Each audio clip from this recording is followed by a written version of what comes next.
गीता अध्याय 2 श्लोक 57।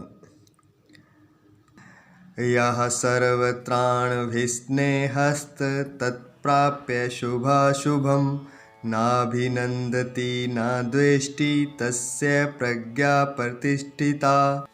अर्थात यो पुरुष सर्वत्र अभिस्नेह स्नेह रहित हुआ अनभिस्नेह स्नेह रहित हुआ उस शुभ या अशुभ वस्तु को प्राप्त होकर शुभाशुभम प्राप्त होकर न प्रसन्न होता, न अभिनंदति, न द्वेष्टि, न द्वेष करता है। तस्य प्रज्ञा प्रतिष्ठिता, उसकी बुद्धि स्थिर है, वह स्थित प्रज्ञ है, वह समाधिस्थ है। अब यहाँ एक शब्द आया है स्नेह रहित। तो क्या समाधिस्थ पुरुष जो होता है वो स्नेह रहित हो जाता है? अर्थात उसको किसी से प्यार नहीं रहता, किसी से प्रेम नहीं रहता? ऐसा नहीं है। यहाँ स्नेह रहित से तात्पर्य मोह रहित होने से है। मोह और स्नेह में फर्क है। सच बात तो ये है कि जो मोह रहित हो जाता है वही स्नेह सहित हो सकता है। ये बात थोड़ी विपरीत लगेगी क्योंकि हम तो मोह को और स्नेह को समान ही समझते हैं। मोह किसी विशेष वस्तु या व्यक्ति के प्रति होता है, ये वस्तुओं या व्यक्तियों के प्रति होता है, और जो संपूर्ण जगत के प्रति होता है वो स्नेह होता है। अब इसको समझते हैं। मोह ज़्यादातर किसी एक व्यक्ति के प्रति होता है या कुछ गिने चुने लोगों के प्रति होता है, या वस्तुओं को भी उसमें शामिल कर सकते हैं। जब किसी व्यक्ति विशेष के प्रति मोह होता है तो फिर उसी से हमें दुख, भय और क्रोध पैदा होते हैं। लेकिन जब सभी अपने हैं तो फिर दुख, भय और क्रोध का कोई कारण नहीं रहता। एक बात और विशेष है कि मोह रहित ही स्नेह सहित हो सकता है, या इसको ऐसे भी कह सकते हैं कि जब मोह संपूर्ण जगत में व्याप्त हो जाता है, अर्थात फैल जाता है, कोई भी पराया नहीं बचता है, तब वो मोह स्नेह बन जाता है। कहने का तात्पर्य यह है कि जब तक दायरा है स्नेह का तो वह मोह है, जब दायरा टूट गया है तो वह स्नेह है। फिर वह किसी एक के प्रति नहीं होता, किसी विशेष के प्रति नहीं होता, वो पूरे जगत के प्रति होता है, पूरी पृथ्वी के प्रति होता है, पूरे ब्रह्मांड के प्रति होता है।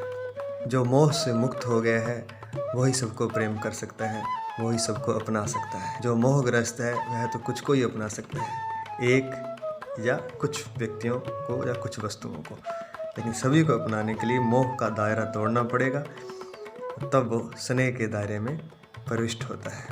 तो यहाँ जो शब्द आया है वो मोह के लिए है, वो मोह रहित होता है, स्नेह रहित नहीं होता है।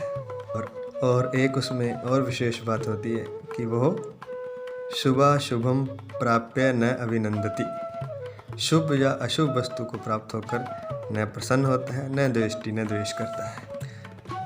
जब दायरा टूट गया है एक कुछ विशेष वस्तुओं या विशिष्ट व्यक्तियों के प्रति जो स्नेह था, जिसको मोह कहा जाता है, जब वो दायरा टूट जाता है तो सभी अपने हैं, पूरी पृथ्वी अपनी है, पूरा ब्रह्मांड अपना है। तो जब सब कुछ परमात्मा का ही है तो फिर शुभ या अशुभ कुछ बचता ही नहीं है, क्योंकि सब कुछ उसी का है।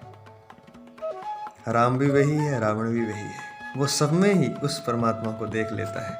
इसलिए वो ना तो शुभ वस्तु को प्राप्त होकर ना प्रसन्न होता है, पर न अशुभ वस्तु के प्रति द्वेष करता है, न अच्छे व्यक्ति से स्नेह करता है और न बुरे व्यक्ति से द्वेष करता है। ये बहुत गहरी एक सोच चली जाती है।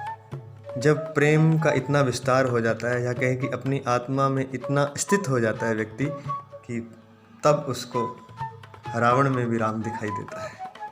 लेकिन प्रकट में वो उसका विरोध करेगा, लेकिन भीतर से वो जानता है कि रावण में भी राम ही है।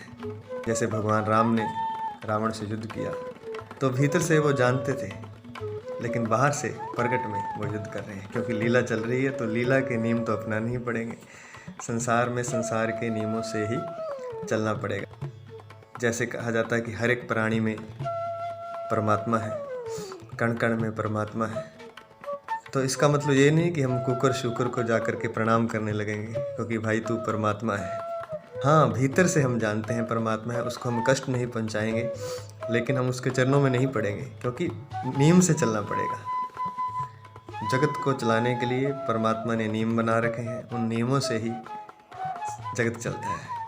बिना नियम के वो नहीं चल सकता। जैसे सड़क पर बाएं चलने का नियम है, वो एक नियम है, उस नियम से ही चलेंगे तो ही एक्सीडेंट से बचेंगे, नहीं तो एक्सीडेंट हो सकता है। चलने में चल सकते हैं, कोई बुराई नहीं है, लेकिन फिर एक्सीडेंट हो सकता है, फिर दुर्घटना हो सकती है।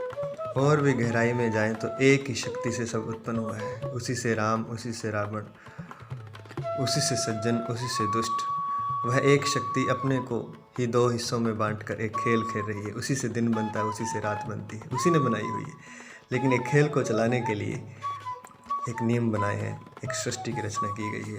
लेकिन जो समाधिस्थ पुरुष होता है वो सबके भीतर उस एक को, उस एक शक्ति को, उस एक परमात्मा को देख लेता है।